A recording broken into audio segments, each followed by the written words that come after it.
अस्सलाम वालेकुम।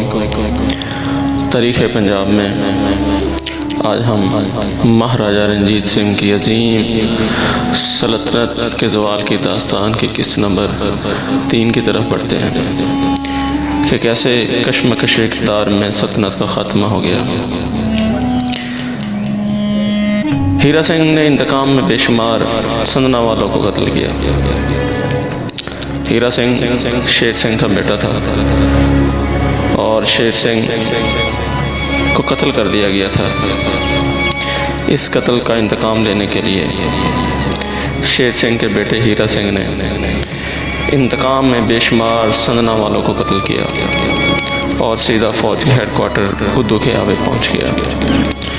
अर्ज़ की कि संदना वाले शुरू दिन से ही गद्दार हैं और नरम पॉलिसी की वजह से ताकत पकड़ गए हैं।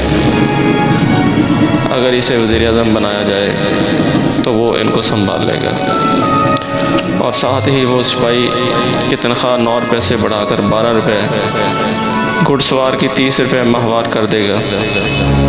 एक बार फिर फ़ौज लाहौर पर हमलावर हो गई। पूरी रात तोपखाने से गोलाबारी होती रही। जब फ़ौज सुबह शहर में दाखिल हुई तो लाशों के अंबार लगे हुए थे। रंजीत सिंह के 6 साला बेटे दलीप सिंह को तख्त पर बैठा दिया गया और हीरा सिंह इसका वज़ीर आज़म बन गया। इसने फ़ौज की मरात में इजाफ़ा किया, 2.5 रुपये तनख्वाह और बढ़ा दी। लेकिन एक दिन जर्नैल इसके मशीर से नाराज़ हो गए। वो इस मशीर को हटाना नहीं चाहता था। फ़ौज ने इसे इक़्तिदार से अलहदा करके गिरफ़्तार करना चाहा, मगर इसे साजिश का इल्म हुआ तो वो भाग निकला। फ़ौज ने इसका तक़ब करके मार दिया और इसके मामू जवाहर सिंह को वज़ारत-ए-उज़्मा की कुर्सी पर बैठा दिया गया। अब बुद्धू के आबा वालों के मुतालबात बढ़ गए। जवाहर सिंह ने सारा ख़जाना बल्कि महल के सोने के बर्तन तक डलवा कर और फ़ौज में तकसीम कर दिए। आवाम से जो टैक्स इकट्ठा होता फ़ौज पर ख़र्च कर दिया जाता, मगर मुतालबात बढ़ते गए। वो मज़ीद मरात में इजाफ़ा नहीं कर सकता था। आखिर एक दिन नाराज़ फ़ौज ने जवाहर सिंह को हेडक्वार्टर तलब कर लिया।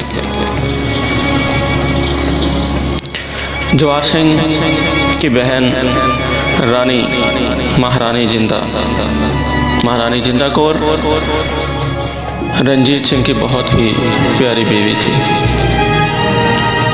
महारानी जिंदा ने अपने बेटे दलीप सिंह,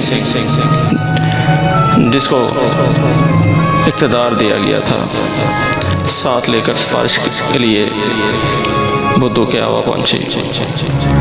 मगर जर्नैलों ने बहन के सामने इसके भाई जवाहर सिंह को कत्ल कर दिया।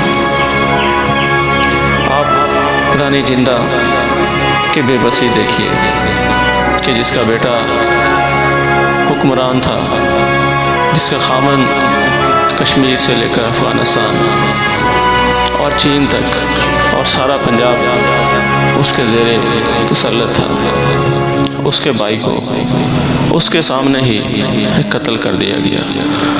वो मिन्नतें समाजत करती रही, वो हाथ पांव जोड़ती रही। उससे फ़ौज के जर्नैलों के पाँव पकड़े, लेकिन किसी ने उसकी बात ना मानी। इसके भाई जवाहर सिंह को कत्ल कर दिया। भाई की लाश को रानी जिंदा ने एक नज़र देखा और वो ऐसी नज़र थी कि जैसे कि वो फैसला कर रही हो कि उसे क्या करना चाहिए और वो क्या कर सकती है। वो महल की तरफ लौट गई। इस वाक़े ने पूरे माहौल में एक सरसमगी फैला दी। 9 साला दलीप सिंह हुक्मरान था और रानी जिंदा सरपरस्त। लेकिन कोई भी फ़ौज का टूटी कहलाने की बदनामी के डर से वज़ीर नहीं बनना चाहता था। जिसको कहा जाता वो कानों को हाथ लगाकर भाग जाता। गुलाब सिंह और तेज सिंह जैसे बुद्धू के आवा वालों के वफादार भी इंजाम से डरकर शहर छोड़ गए।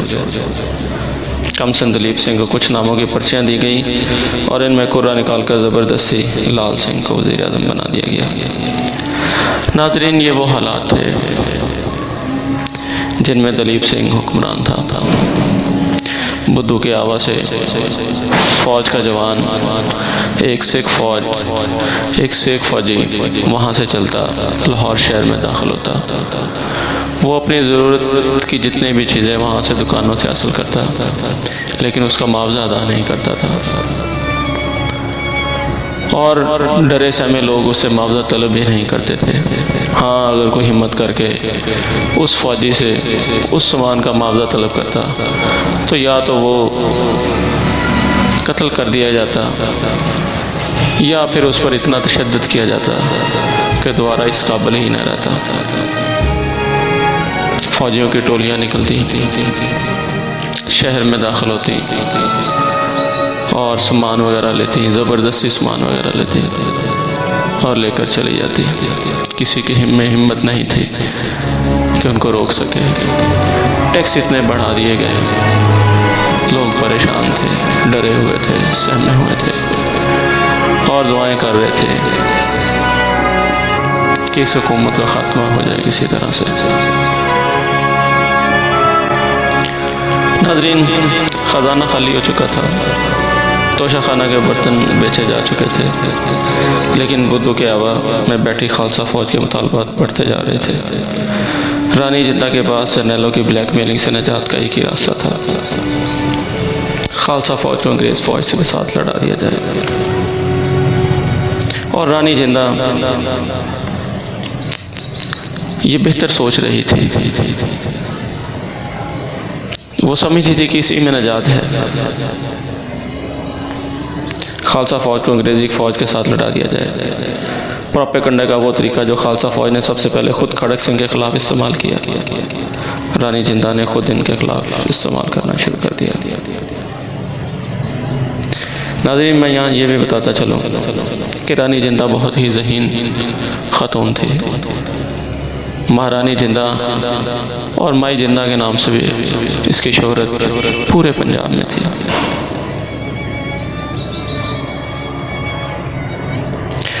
सरगोशियों की एक मुहिम चलाई कि अंग्रेज़ पंजाब पर हमला करना चाहते हैं।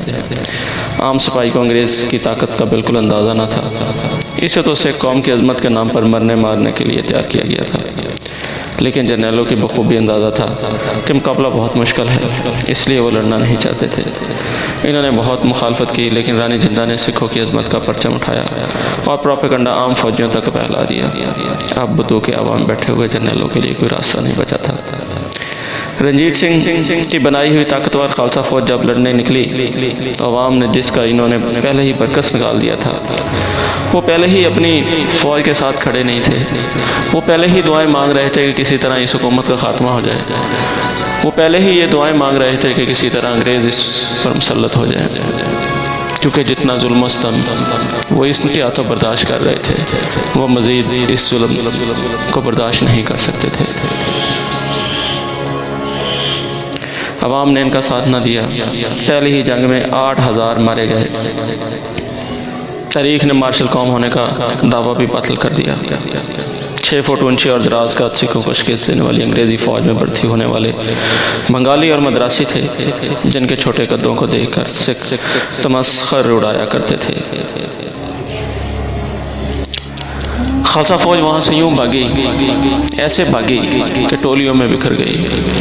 5-6 फ़ौजी इधर जा रहे हैं, 5 फ़ौजी उधर जा रहे हैं। जब वो शिकस्त खाकर फ़ौजी टोलियों की शक्ल में लाहौर शहर में दाखिल हुए तो लोगों ने पूछा, ये फ़ौजा कित्थों आईयां ने, ये फ़ौजा कित्थे चलियां ने? तो फ़ौजियों के सर शर्म से झुक जाते। नाज़रीन, ये फ़िक्रा आज भी पूरे पंजाब में बोला जाता है, ना सिर्फ पाकिस्तानी पंजाब में बल्कि भारतीय पंजाब में भी इसको कसरत से इस्तेमाल होता है। जब कोई 3-4 लोग आ रहे हों तो अक्सर कहा जाता है, ये फ़ौजा कित्थों आईयां ने, ये फ़ौजा कित्थे चलियां ने। ये था इसका पस मंज़र, तारीख़ी पस मंज़र।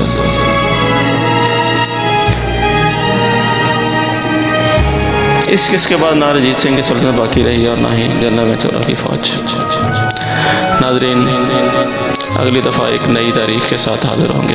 इजाज़त दीजिए। अल्लाह हाफ़िज़।